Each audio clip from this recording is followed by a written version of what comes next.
Hello, everyone, and welcome to Conversations with Cubit. Thank you for joining me tonight, and thanks for supporting these weekly conversations. If you are new to these weekly conversations, welcome to the family. We are excited that you found your way here. Now, I need you to do me a really big favor. I would like for you to share this conversation with everybody you know. You do that by hitting the share button right now. Share this conversation with your family, your neighbors, your community. I promise you, the conversation you are about to be a part of will be worthy of your time. Also, we are really encouraged by your feedback that you provide both during the broadcast and after the broadcast. So feel free to engage during the live stream. It really is pretty cool. Also, I got to tell you, I love getting those emails, the text messages, the countless inbox messages supporting these conversations. They have been super encouraging to me and the whole crew. So be sure to check out some of the past conversations by just going over to YouTube. They have been added to YouTube. So just search Conversations with Cubit, subscribe, hit the subscribe button, then browse through the past conversations and find something you like. You will not be disappointed. I got to give a special shout out and a special thank you to Green Pastures Studios because they host these weekly conversations, and they've been doing that for about a year. My friends Richard and Amy James, they do a great job out in Green Pastures Studios out in Spencer, Oklahoma. If you don't know, check them out. They're doing amazing things out there. Yes, they make movies, full-fledged movies out in Spencer, Oklahoma. So look them up. You will not be disappointed. But as you can see, we are not in the studio tonight. It's kind of a full construction going on right now, but I'll tell you more about that in just a second. Let me tell you my 3 simple goals for these conversations. 1 is I truly just want to add value to people in my community. 2, I want to inspire you to believe in what people and communities can become when we're willing to work together. And last but not least, 3, I just love people, period.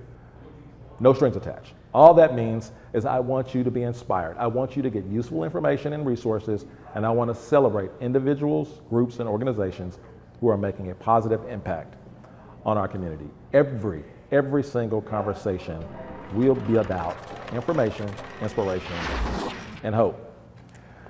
Now, can I take a few minutes, just a few minutes, to tell you where we are broadcasting from today? As you know, I love to have good conversations with good people, but I also love to highlight places in our city that allow for good conversation and personal connections to take place. So today we are broadcasting from the Eastside Pizza House. This is a brand new restaurant located at 1734 Northeast 23rd, and it happens to be connected to a few of my other favorite places like Kendrick Spirit over at East Point, Spiked Coffee. This place has hosted just recently a big hiring event, so they're ready. They're ready to get this grand opening started, and the grand opening will be on Valentine's Day. So you can find more information about the grand opening on the Eastside Pizza House Facebook page. I simply cannot wait, and I'm going to be here. Well, my wife doesn't know that's where we're going to have pizza for Valentine's Day. Okay, ladies and gentlemen, in Oklahoma City, if you're not aware of it, of course you should be, but we have a mayor's election coming up soon. Yes, February 8th is the big day. Next Tuesday, to be exact, and I'm honored to have joining me tonight Mayor David Holt. Mayor Holt is Oklahoma City's 36th mayor, and when he was elected, he was the youngest mayor of Oklahoma City since 1923.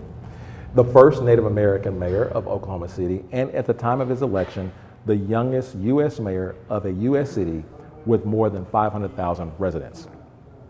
He was born and raised in Northwest Oklahoma City and graduated from the Putnam City North High School. And after high school, he went to George Washington University. He returned to Oklahoma City, did some more schooling at the Oklahoma City University, and practiced law here in Oklahoma City area. Now, he is married with 2 kids, and his wife, Rachel, is a real superstar for kids all over our state. I can tell you stories about how good she is and what a champion she is for kids. He has a very long list of community awards and acknowledgments, so many that I don't have time to share them with you, but I will mention this one, that he received the Lynn Institute Legacy Award in 2021 along with Nikki Nice and me, right? I'm in a small crowd right there. So, and he's in the final stages of his re-election campaign, and we will talk tonight a little bit about his campaign, his record, and his plans for the future of Oklahoma City. But I got to tell you, I got to mention that all of the candidates for mayor have been invited to Conversations with Cubit with me, but only my friend Jimmy Lawson and my friend David Holt accepted the invitation. So let's just get started. Please help me welcome our mayor and my friend David Holt. Hello, Waylon. We did it. Thanks for having me. And we're out of time. But we're out of time, but we're trying to get through it. No, it was quite an intro. Can I provide one proud correction as Yes, mayor of you Oklahoma must. City? Yes. Green Pastures is in Oklahoma City.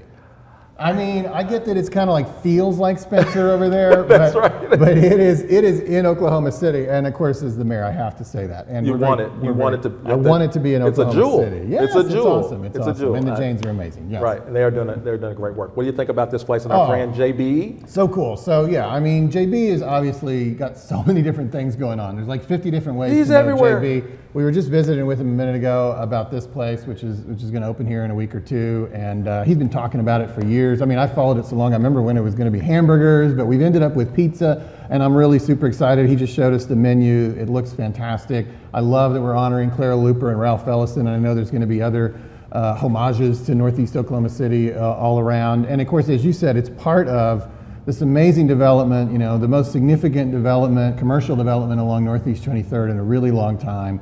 And my wife, Rachel, and I, and thank you for your kind words, and she sends her love. We love hanging out at Kindred. We love going to the grocery store. You didn't mention the cool grocery store. I did mention the grocery store, yes. You know, and this has been something I've followed for years as well. When they had their very first potential tenant, that tenant, and I won't say him because it's all worked out, but they got a little bit of cold feet, and we brought together, even before I was mayor, I came, city manager came, Mr. Perry came. You know, we had this whole group of passionate supporters of Northeast Oklahoma City, and we told these folks, we said, you got to do this. You're the catalyst for this development, and we will make it work for you. And of course, it's been a spectacular success. I'm so glad you did. I don't have to go far to hang out, see friends. Every single time I come here, I see friends, I see community members from all walks of life. So it's doing what we thought it would do. So. And by the way, Oklahoma projects have won the Urban Land Institute Global Award on 3 occasions: Devon Tower, Gathering Place in Tulsa, and East Point Development. Bam.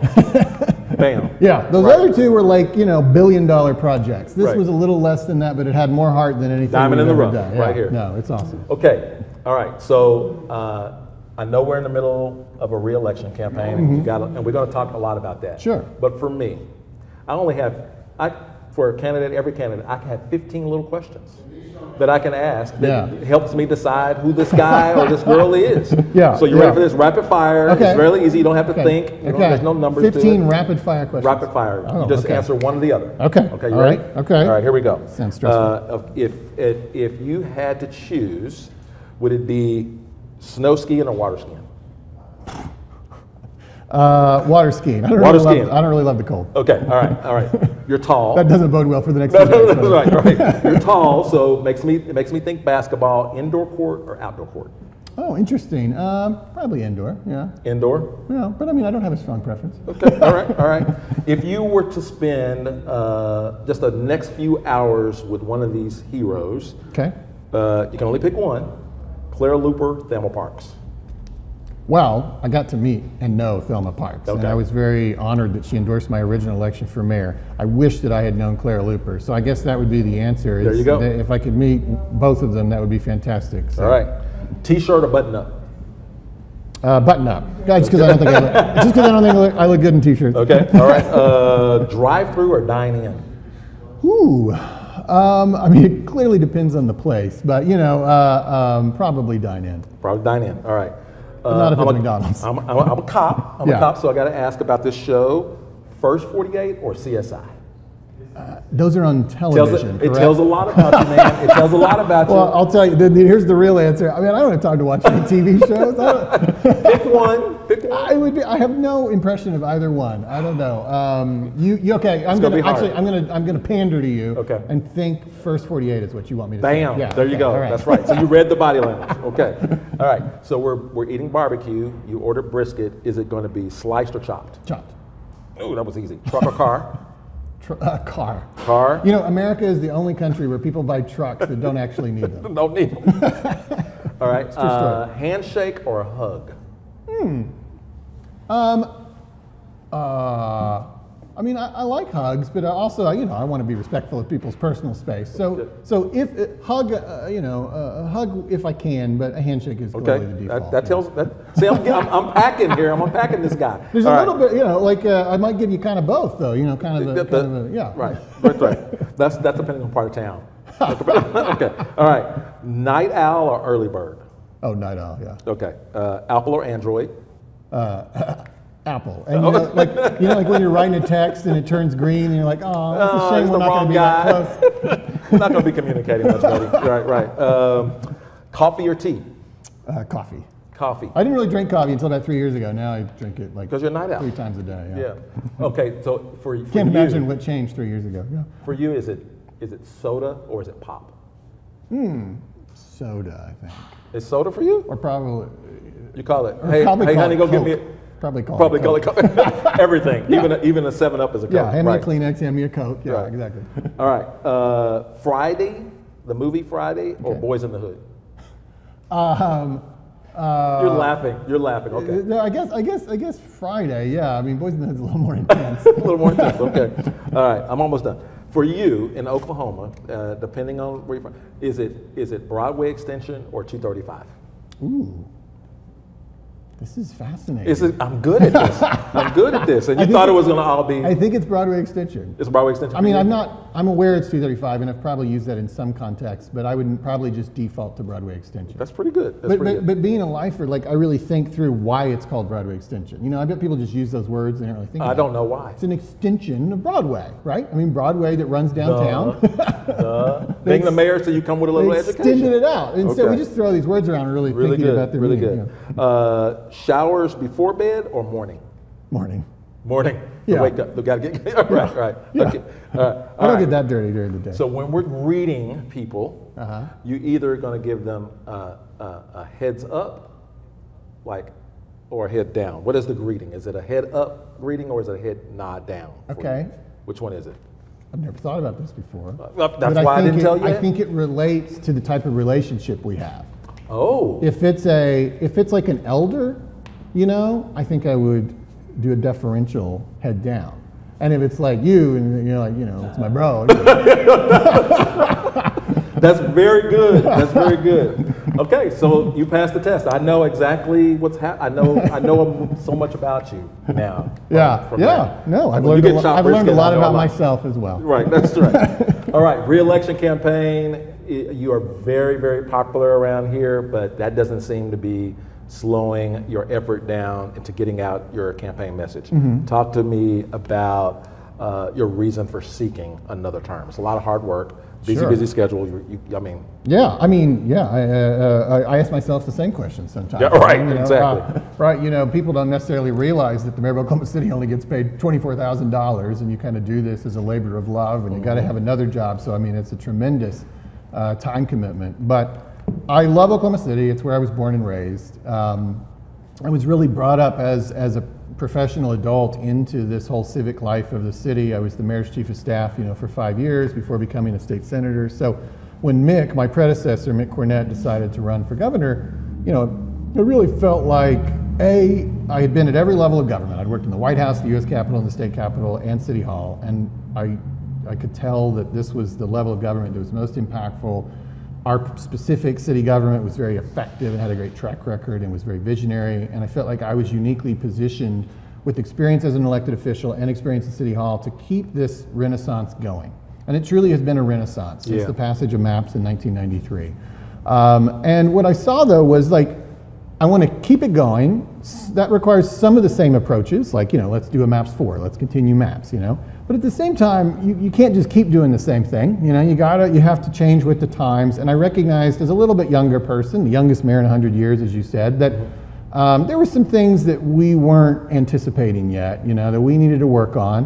One of them was incorporating the diversity of our city into our decision-making process. And so, you know, I think that when I came into office, the boards and commissions, as an example, were 90% white, 70% male, you know, probably a similarly high percentage from Northwest Oklahoma City.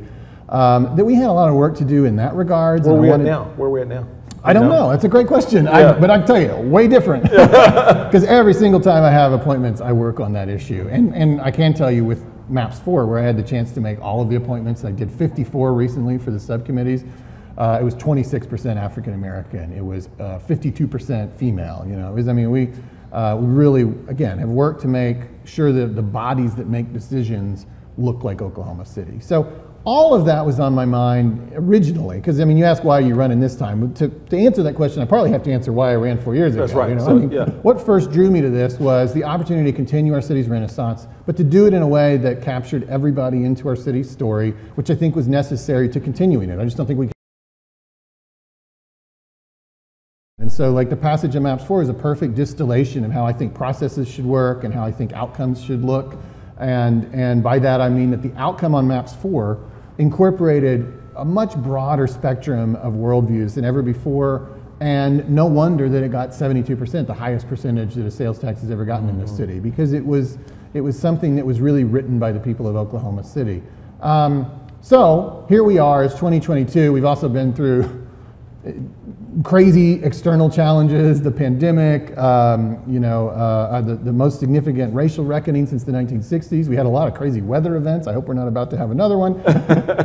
It was a nuts couple years, you know, but we've emerged out of it pretty strongly, I think. We're working on the things that we need to continue to work on out of that experience, and then also focused on the things that we were already focused on before all of that happened. And we just that has to continue. And I feel like I'm the only candidate in this race. I know I'm the only candidate in this race who understands the role of the city government, understands the mayor's role in that, understands how we got here, how we keep it going, and is committed to the core principles of MAPS, the core principles of improving city services, police, fire, streets. I'm the only candidate, I'm the candidate endorsed by public safety. And also, there's definitely, the two candidates that are in this race that are spending money and are most actively campaigning are definitely wanting to take the city in a completely different direction when it comes to the unity I've tried to build, the one OKC message of bringing everybody into this story. When you see that one of their slogans that's on TV is "Let's take our city back," you know, I mean, I think people like you and me, we know what that means. I haven't seen that one, but that just shocks. Is that true? That just shocks me. Yeah, we know what that means, what that's code for, and that's a rejection of this idea that I've pushed that we have to work together and we have to bring everybody into this conversation. Most people like that, clearly. Our approval ratings are high, MAPS passed by a record margin. I mean, time after time after time, we see 70 to 80% support for what we're doing. But hey, where there's 70 or 80% support, that's 20 to 30%. Right, it's not so crazy about it. But you're not sitting back on that stuff. Now, what is the unfinished business of what's the unfinished business? Well, now we have to implement MAPS 4, first of all. It's a $1 billion initiative, 16 projects, 2 years of work, kind of getting all the bodies created, the subcommittees and the boards and all that, and now we got to start turning some dirt, so that's important. Multiple other candidates in the field have said they're just going to end MAPS 4, well, that's crazy. We had 72% of people approve this, so we've got to implement MAPS 4. Obviously, we still have hundreds of street projects that were approved in 2017 that we need to implement. We still have, work on public safety that we need to do. There's other things that I still think that lie ahead that we've only just barely broached, like public transit. We're this sprawling city. We're the size of 6 large American cities. You can fit Washington, Manhattan, Philadelphia, Boston, Chicago, and Miami inside the city limits of Oklahoma City all at the same time. So that has lots of effects on our city services, but one of them is public transit. I think there's a soon-to-be big conversation about that, especially after the creation of a regional transit authority. It's chaired by Governor Henry, who I appointed, and that includes Oklahoma City, Norman, Moore, Edmond, and Del City. And then public education is another thing. Now, the mayor has no authority over public education. In fact, we have 24 school districts, and they're all separate from me. Yeah. But I have, since my first ran, I said that was a focus of mine, that I wanted to convene together the business leaders, the education leaders, the city leaders, the philanthropic leaders around a conversation and create a unified vision for public education in our city, much like what we did 20 years ago leading up to MAPS for Kids. I spent a lot of my February 2020 State of the City address kind of describing what that was going to look like. Well, that speech was February 27th, 2020. Can you recall what happened a couple weeks later? Yeah. The world fell apart. Yeah. So that kind of got backburnered, but I want to return to that conversation for sure in the second term. That's the part of the unfinished business. Also, the other unfinished business are the unknown unknowns, you know? I mean, who knows what opportunities and challenges we're going to face. You need an experienced person that can seize those opportunities, meet those challenges. Well, all of us that are in any fabric of leadership had some unknowns. That always happens. Ron Norrick didn't know he would face the bombing. Mick Cornett didn't know he would face an opportunity to get an NBA team. I didn't know I'd face a pandemic. Something's going to happen in the next 4 years, good and bad. And you got to have experienced people, unifying people, sober, intelligent leadership that brings people together to seize opportunities, because we're getting a lot of great opportunities being America's 22nd largest city. All this growth is really opening doors for us, and meeting these extraordinary challenges, whatever they might be. Yeah, I got to ask you about so MAPS 4, you talked about it. There's tons of projects going on this whole thing, but there's some that are more dear to me than others that stand up to the top. Of course, I want to see them all flourish and contribute to a flourishing city. But there's a couple that I really want to know about that I'm like, the Freedom Center that's been a part of my visual landscape my whole life. It's now going to be the Claire Looper Civil Rights Center. Right.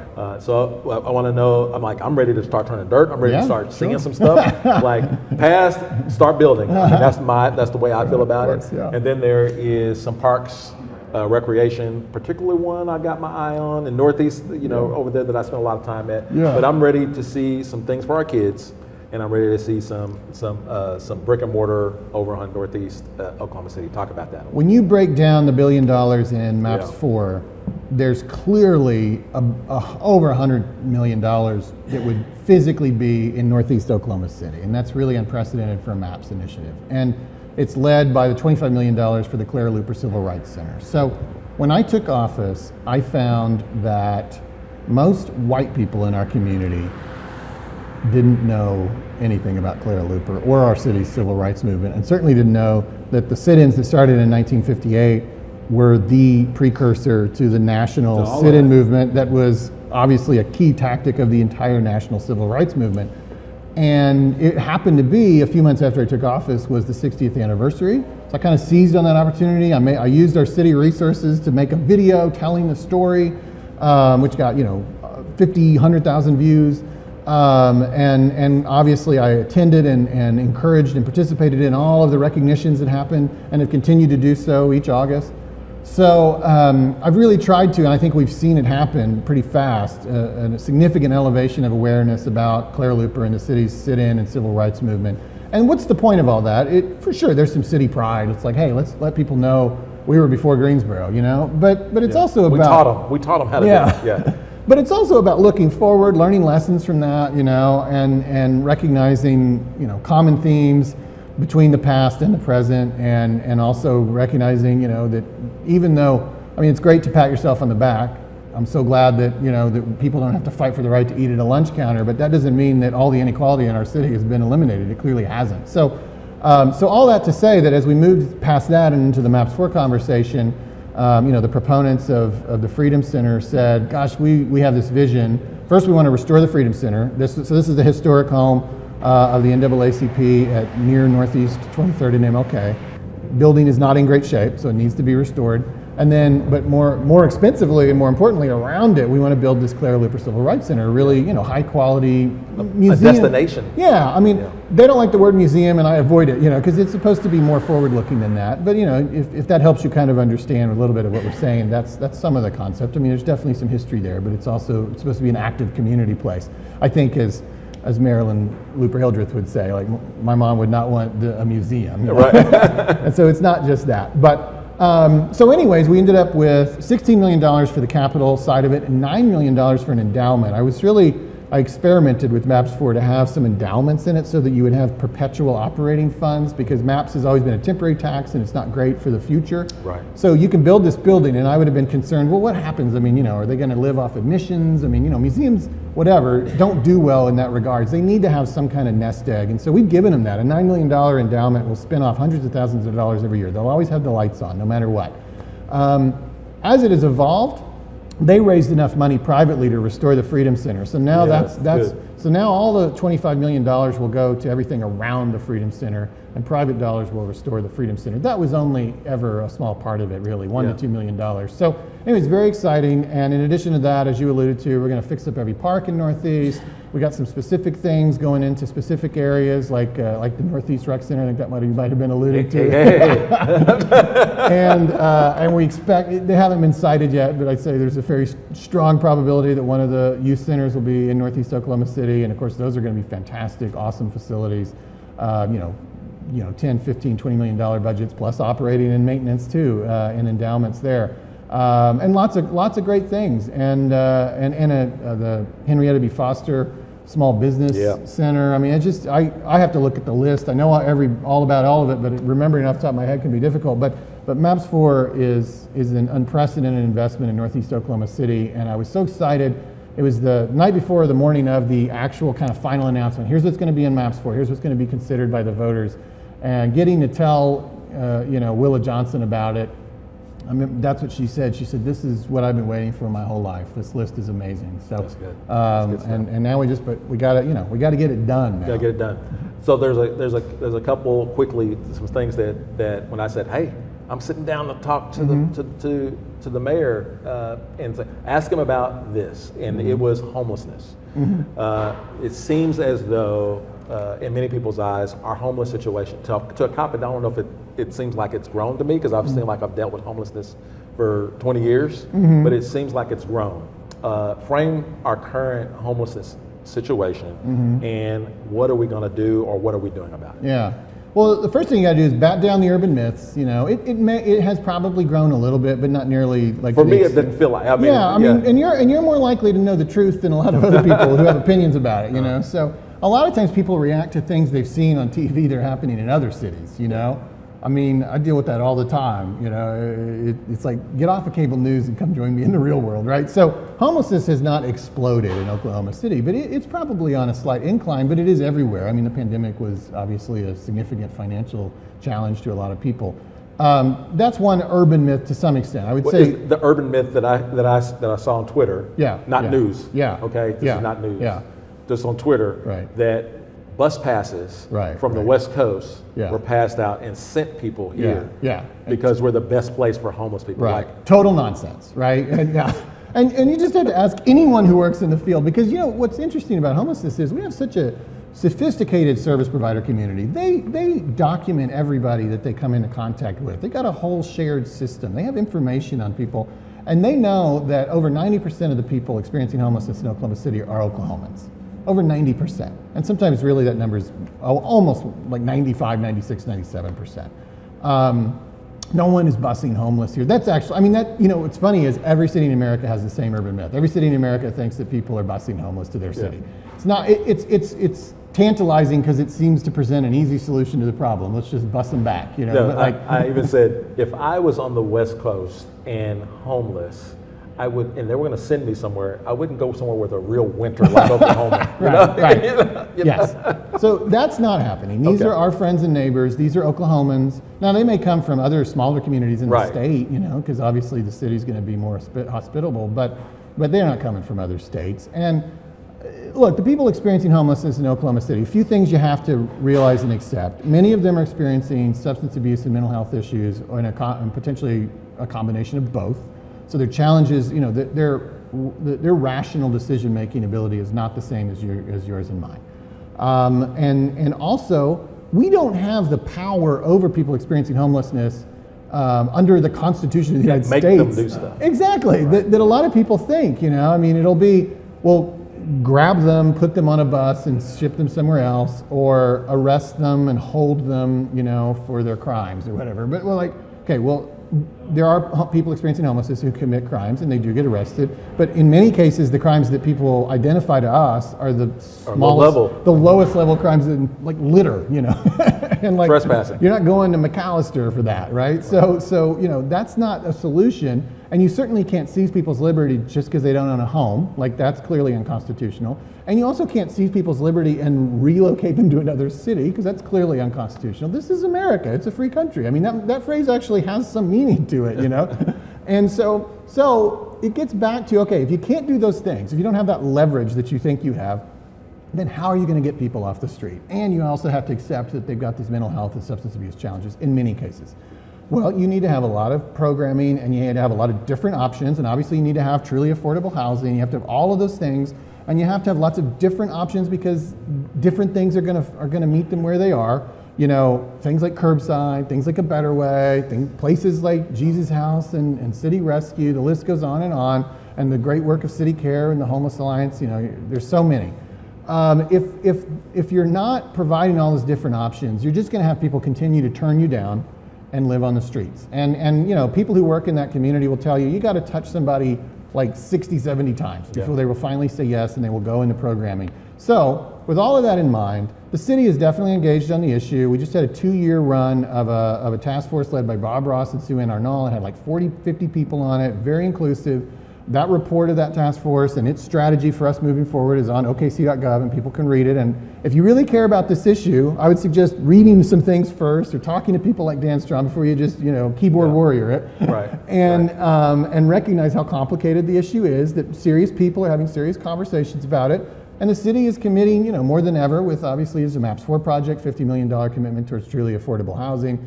We just hired another city staffer focused on the issue. We've got this strategic plan that was just produced by the task force. You know, since I became mayor, we increased our commitment to the Homeless Alliance so they can keep the day shelter open 7 days a week. And then you've seen other new private sector developments, nonprofit sector developments like the City Care Low Barrier Shelter. There's a lot going on. And I guess I would just say, if you're passionate about this, get engaged, talk to experts, and that's what I do, right? I'm not a homelessness policy expert. Right. But I defer to the expertise of others, and that's what's going to guide us. Facts, truth, and expertise is going to guide us on the issue of homelessness, and all issues, by the way. Okay, that's the one I want to go to. So you mentioned COVID, the pandemic, unprecedented. You had to lead through that. Obviously, the question that will come up a lot of times, a lot of people can criticize leaders, but the leader is the only one that had to make decisions in the moment, right? And in retrospect, they might have done different, maybe. You were really aggressive from the very first time we went. There's a COVID case in Oklahoma City. Right. Bam, leaders, you went into action and you took a stance. Talk to us about anything that you regret or what you might have been done differently, and then how you decided to make decisions based on, you weren't just shooting from the hip based on how you felt. Maybe you were using information from other sources. Talk about your response to COVID. Yeah, we obviously always took a very rational, common sense, science-based approach. I think our community did things very differently than other communities. Other communities were either more lax or more stringent. I always felt we kind of did our own unique way, and it's because I really focused on just doing the right thing, not necessarily letting politics force me in any particular direction. And in some ways I was aided by the fact that the city's political makeup is kind of 50-50, so it wasn't like I had a large group of right-wingers or left-wingers that were saying, do this, do this. Yeah. I could just listen to Patrick McGough and the Oklahoma City County Health Department and just do the right thing. And look, a couple things to validate what we did, and so I would say I don't live with any regret on this. One is our death rate in Oklahoma City is significantly lower than the state of Oklahoma. So, I mean, we're in Oklahoma, that's our first challenge on COVID, but we did the right things at the right times, and we also were very well vaccinated, much higher than the state of Oklahoma's rates, and higher than the national average. So we're below the national average on deaths, we're way below the Oklahoma average, and we're way above the Oklahoma average on vaccinations and a little bit above the national average on vaccinations. So all of that to say, I mean, it was an enormous challenge, but ultimately, not only did we do the right things from that perspective of data, but, you know, for a campaign, of course, you're doing a lot of polling. You've been there, you know, you're trying to gauge what do people think. I mean, I think I know what they think, but sometimes social media doesn't help you. Moves things, right. You don't doesn't really give you a very scientific, you know, presentation. So, you know, we recently asked the voters of Oklahoma City, do you think that Mayor Holt and the city found the right balance on COVID-19, or went too far for business, or went too far for health, okay? And over 60% said that we had found the right balance, and then like another 15-20% said that we had gone too far for business, and then maybe about 15-20% said we'd gone too far for health. What's interesting about that is the noisiest people are the ones who said we went too far for health. In fact, that's basically the entire candidacy of a couple people running for mayor. Yeah. But 85% of the city thinks that we either had the right balance or we should have gone farther for health. So it just goes to show that like social media echo chamber that people create for themselves and the extreme noisiness that people can create on different issues is not often representative of where the majority of people really are. So you seem to really, yeah. I didn't watch. I mean, I had my own thing going on. Yeah. There was a lot going on in my world at that time, so I wasn't watching all of it, but I was trying to be up to date with your briefings. There seemed to be happening almost daily, or at least weekly, usually. Kind of the rhythm we got into. But it was a regular update, and I remember watching one where I thought this man is going to cry. He's getting emotional about this. So it became personal at some point. Talk about. Yeah, I think you're probably remembering as we were opening up things, and I mean, they were, this was not just me. I mean, this was, some of the things were closed by the governor, some of the things were closed by me, but they were all going to essentially open up, and this was long before we had a vaccine, right? Mm-hmm. And it was actually, it's hard to remember how things actually progressed, but April, May of 2020, we weren't really wearing masks. Like, that was kind of just starting. We didn't have a mask ordinance till July, if you can believe that it was that much time in between in that whole conversation as things evolved and we tried to find what's the right way to move forward and live our lives. In that April, May period, though, as we were like, well, we're going to start opening things up. We have no other choice. I mean, we can't live like this forever. We think there'll be a vaccine someday, but it's not imminent. What are we going to do? I mean, you definitely had the pressure of feeling that people were going to suffer as a result. It was a balancing of different sufferings, So yeah, I mean, I think that was an emotional time. But again, the people of Oklahoma City were pretty good about taking precautions as we moved into that next chapter. And again, the data proves that we kept deaths, below, because I just, from that point forward, at least within a month or two, people were wearing masks. People were putting up plexiglass. They were keeping their distance. I mean, they were doing the best they could without just getting in their bedroom and locking the door, which was not possible for an extended amount of time. I like to see that that you cared. I like seeing that. Right. I like seeing that. I care. Right. I like seeing that. I mean, there's people that say it, and then you can feel it. If you did nothing, we would have lost tens of thousands of people. Right. We were never going to do nothing. But that's like a choice. That's an option, I guess. You do nothing. Nobody did nothing. But if you do nothing, you were going to lose tens of thousands of people. Instead, we did something, and we still lost thousands of people. But obviously, we were able to minimize the losses as much as we could. And I just think if that's not weighing on you as a mayor, as a leader, like the fact that thousands of lives are in the balance. You absolutely do not deserve this role, and I don't want you to be leading my community that my family and I live in, because the loss of life I mean, there's all these things we're working on that we care about, but at the end of the day, if you're dead, you can't enjoy them.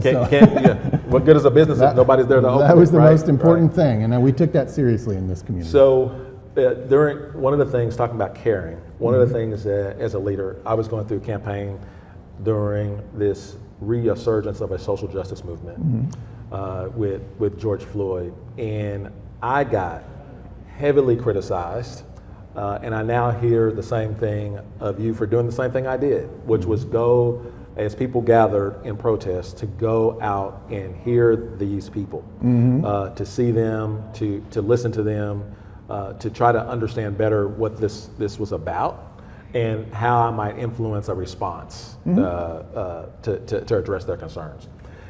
Talk about why you decided to be with people who were the loudest in the social justice movement. I remember even seeing you, I think at 36th and Kelly, along with myself and my family and my wife and my kids. We went out there, and I don't know if it was, for me, I don't know if it was to show up and protest as much as it was to say, I'm a leader, I see you and I hear you. In fact, we had that printed on the back of our shirts. Yeah. I see you and I hear you. Talk about your response to the social justice. Yeah. As I communicated at the time, and most people remember this, and most people, I think Election Day is going to prove that most people feel this way. But yeah, I recognize the noise from the extremes on this. But But yeah, as I communicated at the time of going to that event Sunday afternoon, and then we'll talk in a second, going down to listen to the protesters again Tuesday night.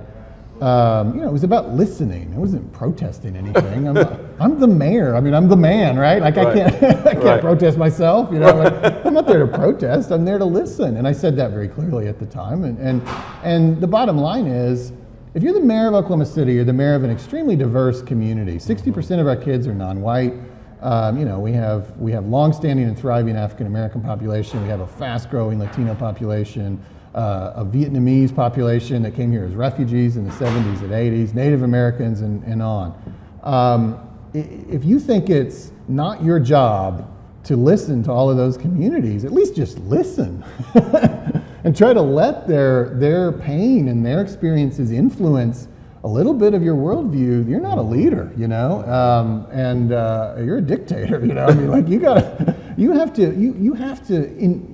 680,000 people in this community, but I'm one man, and I've got to somehow fold all of those 680,000 experiences into mine.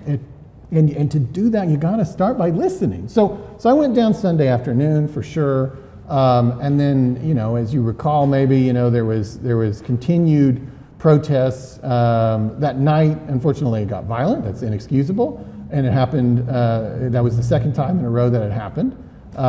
So I had no choice but to create a limited curfew basically around the police headquarters where everything was happening. We sustained that on Monday night, and it was peaceful. And the most important thing you're trying to do as a mayor, as a police chief, and of course I'm talking to the police chief throughout this. It isn't like I'm just again, I'm not an expert on on de-escalation. Like I turn to the experts. Well, one thing you have to remember about a curfew is not always a de-escalator. It can be an escalator. If things are peaceful and you're then creating a moment of antagonism, then you're actually escalating the situation with a curfew. And sometimes the presence of police is not helping. Right. But you got to find the. So because things were peaceful on Monday night with one full night of the curfew, I thought let's de-escalate, because I remember watching that on TV Monday night, and it was the curfew had arrived and it was time to move them outside of the boundary, and it's like that's a tense moment. It's like I'm creating confrontation, by having a curfew. So it was peaceful, but I wanted to keep it that way. So Tuesday, I met with leadership from the community, and then I went down kind of by surprise to the protest in front of the police headquarters and just listened, and lifted the curfew. And nothing happened after that. Right. For the rest of the whole event. And people returned to talking about issues, not throwing rocks about issues. And that was extremely well received by every member of the community that week.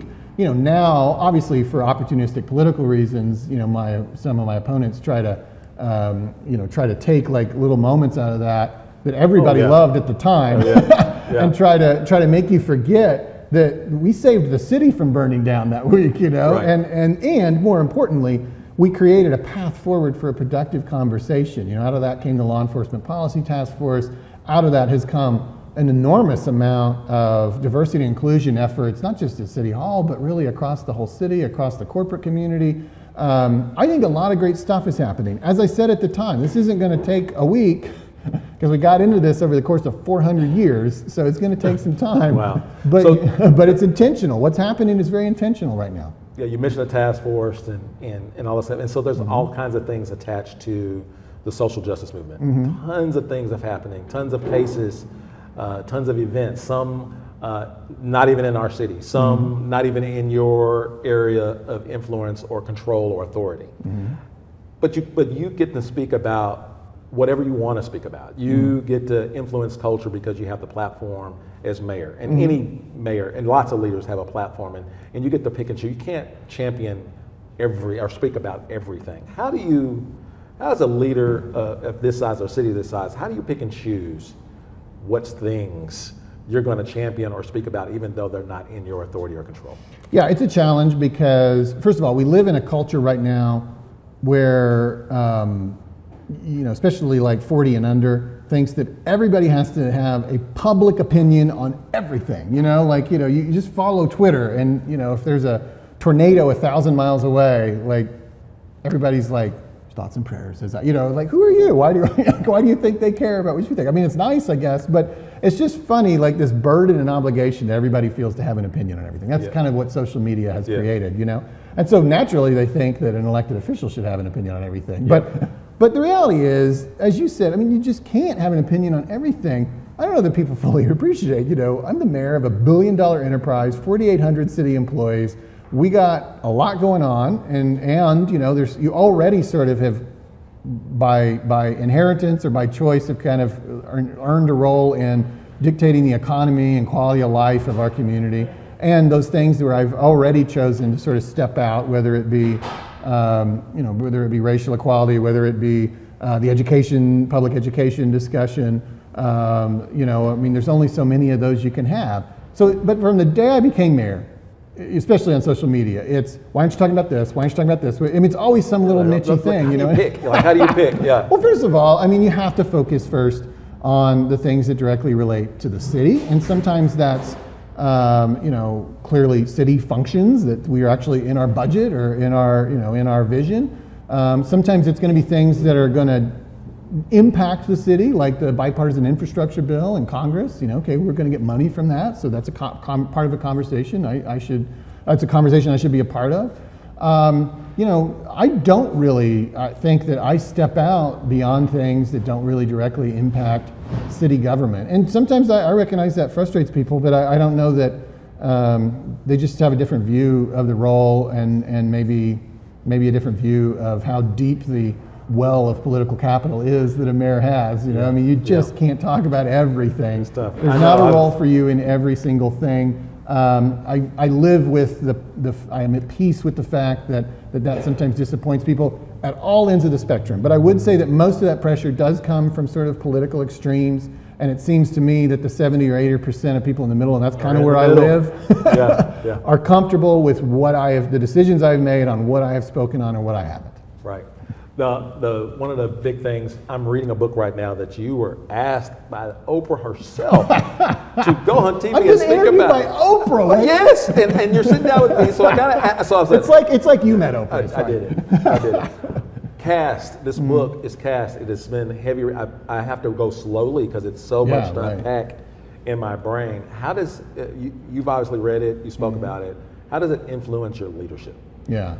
Or how has it? I think it's articulating something we all sort of innately understand. I say all, but most of us who really applied critical thinking to life in America, that things happened over the course of hundreds of years that we're still living with, right? Okay, so if everything was just born yesterday, why would we have such physical segregation in our city? Why would certain neighborhoods be heavily African American and certain neighborhoods would be heavily white? Well, right there you have evidence that we're still living with sort of the relics of the past, right? More importantly, why is it that a black kid who grows up at 23rd and MLK is going to have a life expectancy like 10 to 12 years shorter? 18 years. 18 years. 18 years. Thank you. 18 years than a white kid who grows up at Northwest 150th and Council, and commensurate with that, lower economic outcomes, lower educational outcomes, and lower health outcomes. So why is that? I mean, again, like asking those questions and wanting to address them is not casting blame on anybody, right? Who's now alive. It's just acknowledging reality and trying to unpack things that were given to us. And not all things that are given to us are positive. And so all that you have an obligation to do is just try to leave the world better than you found it. You don't have an obligation to take the blame or to whip yourself over the shoulder for things.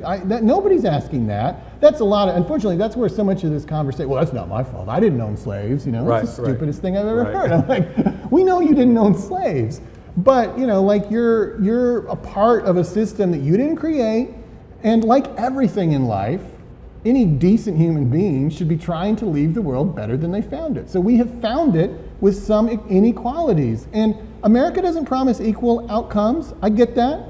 But we do promise equal opportunity. And I don't think that you can really claim that the opportunities are truly equal in this city or in any other American city. And that doesn't mean that we're a bad country or we're a bad people or that it's anybody alive's fault. But it does mean that he got an obligation to make it better. We got work to do. Yes. We have work to do. I got so much I want to ask you about, but I don't want, you got to go campaign. Yeah, you and got a city to run. If anybody's even still watching at this point, they're ready to tune out. That's right. So let's end it. So tell us, how do we connect to your campaign? What do we need to do for anybody that wants to support David Holt? Well, I mean, holtformayor.com is the website. My social media, I'm out on Instagram, Facebook, and Twitter, easy to find. But the most important thing is to vote. You can vote this Thursday and Friday at the Oklahoma County Election Board, which is on Lincoln. Very convenient to the Northeast community. And then obviously on Tuesday, February 8th at your polling location from 7 to 7, like always. It's really, really important that nobody takes this election for granted. I think we have very stark choices on the ballot. And as I said near the beginning of this conversation, you have candidates who are saying they want to take the city back. And I ask, from whom? But the answer is, the answer is obvious. And we cannot let that type of divisive negativity and hate become the face of our city. I mean, it's terrifying to think of. And that's why I think we're going to win in a very strong fashion. But that's only if people vote, If I knew everybody was going to vote based on the polling, I wouldn't even run a campaign, and I would just go take a vacation for the next week. Right. But because it's a weird election date, it's February 8th, that's not circled usually on people's calendars. Right. We need a little bit of energy, a little bit of sense of urgency. We have to recognize these can be existential questions for a community, and things can go a very different direction based on who is the mayor. The mayor matters. There may be, we may have a system of government where the mayor is not as unilaterally powerful as an executive as some people sometimes think, but he or she is still the face of the city and is still the singular person who can set the vision and the direction. And the direction being presented here by the other candidates is terrifying. And so we've got to get out and vote. Can't take it for granted. And that's what I would ask. I would ask people to continue this city's momentum, the city's renaissance. Let's keep championing the awesome things we're doing. Let's keep working on the things that we need to work on. And let's continue this story together as one OKC and get out and vote either this Thursday and Friday in-person absentee at the County Election Board or on Tuesday, February 8th. You gotta go vote. You gotta go vote. Get in there, close the curtain, get it done. So that's Conversation with Cubit. Let me tell you what's happening for the next several weeks on Conversation with Cubit. We have more candidates. DA candidates will be up for the next month. So if you are interested in who is going to be the next DA, I'm going to sit down and have conversations with them. So send me your questions, send me your comments, tell me what to ask. I'm going to do it. So I also got to mention, again, every candidate was invited to sit down with me. Only a couple took it. Thanks, my man, David Holt, for sitting down with me. I appreciate it. Thank you. That's it for Conversation with Cubit. We'll talk to you next week.